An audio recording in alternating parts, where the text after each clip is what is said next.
की त्यांच्याच नेत्याच्या सरकारमध्ये अजितदादा सुद्धा आहेत, ते या राज्याचे उपमुख्यमंत्री आहेत आणि त्यांच्याच विरोधात ते कसे बोलले, धाडस कसं झालं, त्यांना एकनाथ शिंदे साहेबांनी बोलायला सांगितलं का कुठल्या तरी दुसऱ्या पक्षाच्या म्हणजे भाजपच्या एका नेत्याला बोलायला लावलं?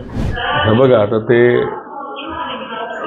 एकनाथ शिंदे साहेबांच्या पक्षामध्ये आहेत आणि त्यांचा पक्ष हा आदरणीय पवार साहेबांच्या मार्गदर्शनाखाली चालणारा जो राष्ट्रवादी आहे त्याच्या विरोधातला पक्ष आहे. त्यामुळे सुप्रियाताईंच्या विरोधात ते बोलू शकतील.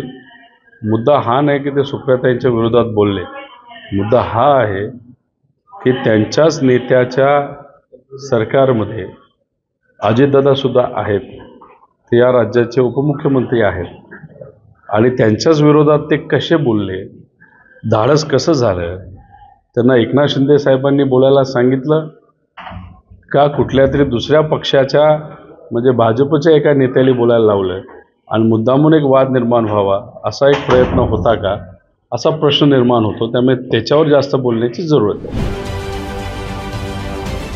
राजकारणातील प्रत्येक अचूक बातमीचे सर्वात आधी अपडेट्स मिळवण्यासाठी सरकारनामाच्या सर्व सोशल मीडिया प्लॅटफॉर्मला लाईक, फॉलो आणि सबस्क्राईब करा. तसंच सर्व नोटिफिकेशनसाठी बेल आयकॉन प्रेस करायला विसरू नका.